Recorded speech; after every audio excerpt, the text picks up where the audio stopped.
Hello and welcome back to another video. So today we are going chopping a couple of spuds, a couple of potatoes.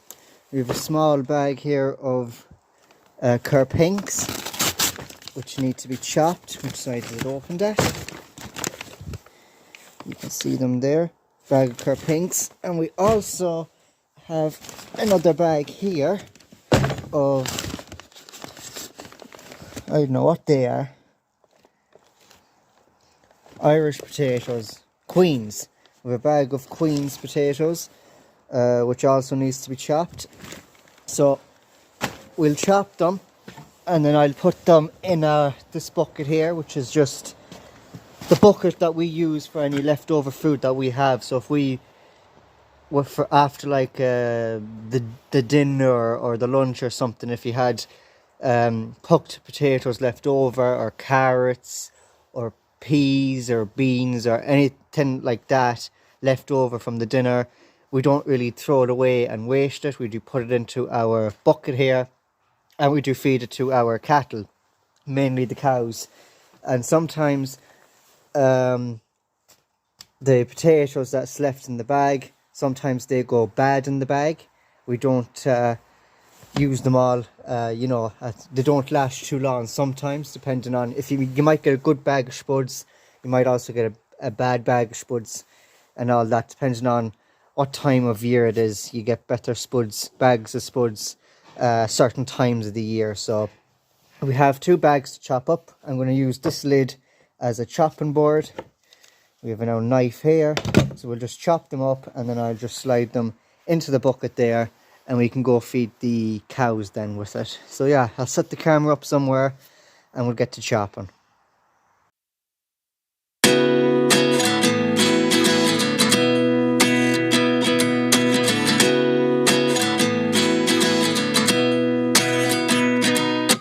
At 29 and I find myself wondering what did happen to the last 10. I ran away with my life, fast forward, never turn back again. It's kind of funny that the more we pass time, the more we need to set them rewind. And 19 was the year I had to leave you, but now I'm seeing all the signs. Is this really happening? I can't believe it's true. I'm just as surprised as you. Is this really happening? I can't be too sure, but one day I'll be again.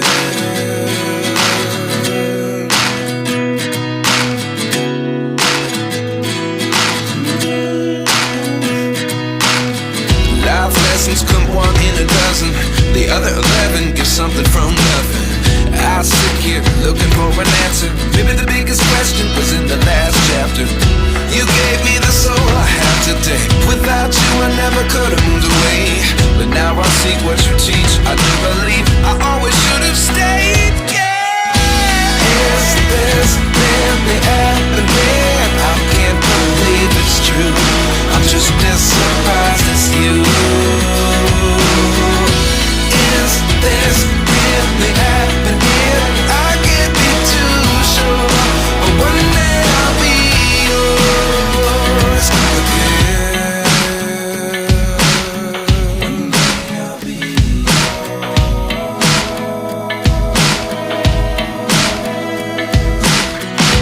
One day I'll be yours. One day I'll be yours.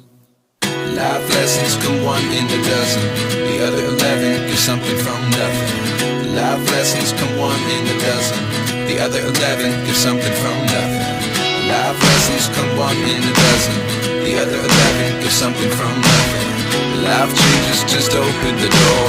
One thing's certain, I'll always be yours. Is this really happening? I can't believe it's true. That is one full bucket. I don't know if the camera can picking it up, but you can see there's a bit of the skin of a turnip in there. There's a few cooked spuds in there that wasn't ate from any of the dinners. So yeah, you can see that we do give them cooked spuds, raw spuds, skins off carrots. We might give them raw carrots and chop them up, parsnips, you know, any skins off the likes of that, or any of the cooked stuff that wasn't ate for dinner, or that too much of that got cooked. Does not go to waste. We either then eat them ourselves the next day, or if we don't, we do put it into this bucket and feed it to our cows, which then might benefit then any cows that we might sell in the mart to farmers who might rear them for beef and kill them down the road and that. So we do help them along the way as well by feeding meal and silage and grass and stuff like this and all that. So yeah, anyways, we'll go and give this bucket to the cows.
Well, as you can see, it didn't take them too long to clean up the floor. They do go mad for stuff like that. So yeah, and you might be wondering, those who might have watched a video of me pulping apples, why I didn't pulp the spuds. That's because when you get a bag of spuds, there's still dirt on them, and we have pulped spuds in the past. But we find that when you wind the lever and it starts pulping the spuds, the dirt that's on the skin of the spuds sort of gets mixed up with the pulped spuds and lies then on them, and the starch and the sort of juice that comes off the spuds. That dirt sort of then, once it's pulped, turns to dust and it sticks to the spuds itself. And we find we can better control the spuds being more cleaner when you're chopping them with a knife by hand than pulping them. You could put them in a bucket and you could give them a wash, or you could wash them in a sink or something, but that's just extra work. It's not that much extra work, but you could just easily just chop them. It's not a lot of spuds. It probably isn't worthwhile pulping that amount of spuds. Compared to the apples, I filled one full wheelbarrow of apples for pulping.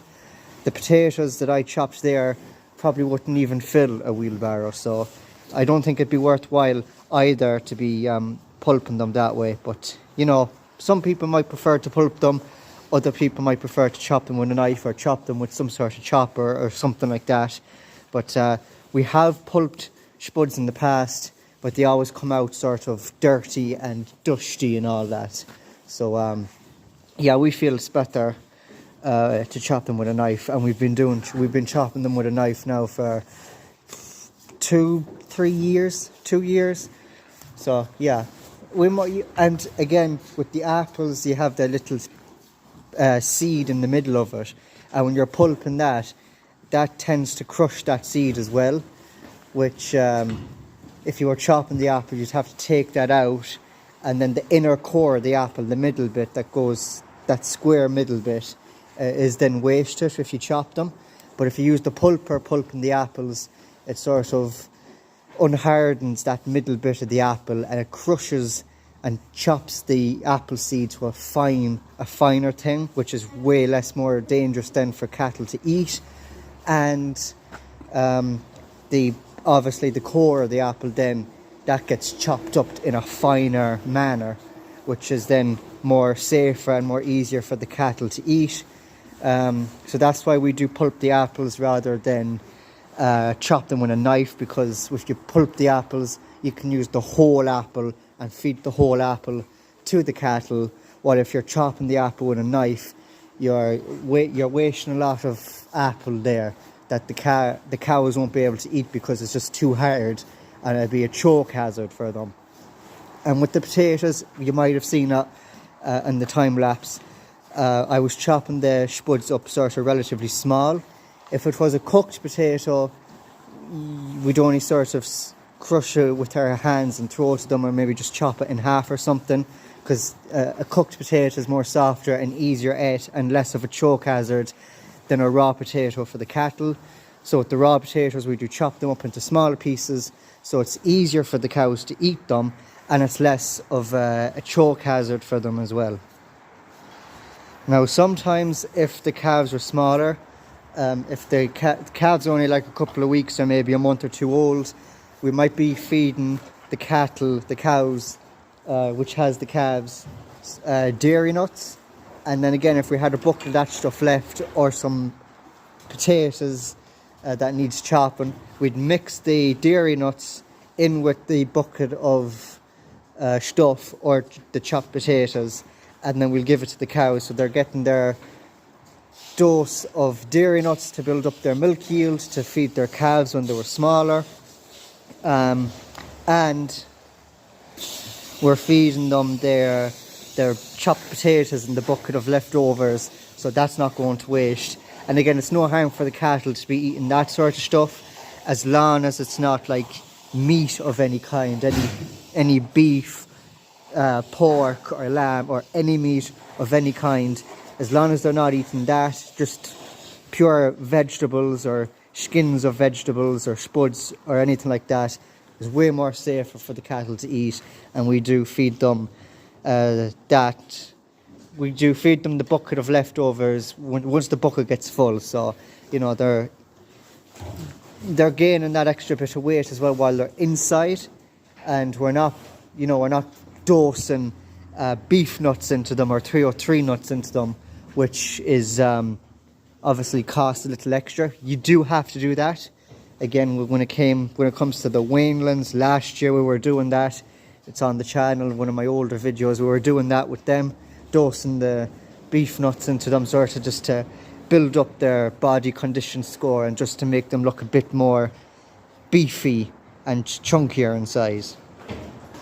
And when it comes to these fellas here, these calves here, the calves there, they'll be soon being weaned off the cows here, because we have to still get them scanned. We have, I think, from the dockets we got from our AI man, we have 6 of them that got AI'd, and a lot of them stuck and kept it, unless something happened with them.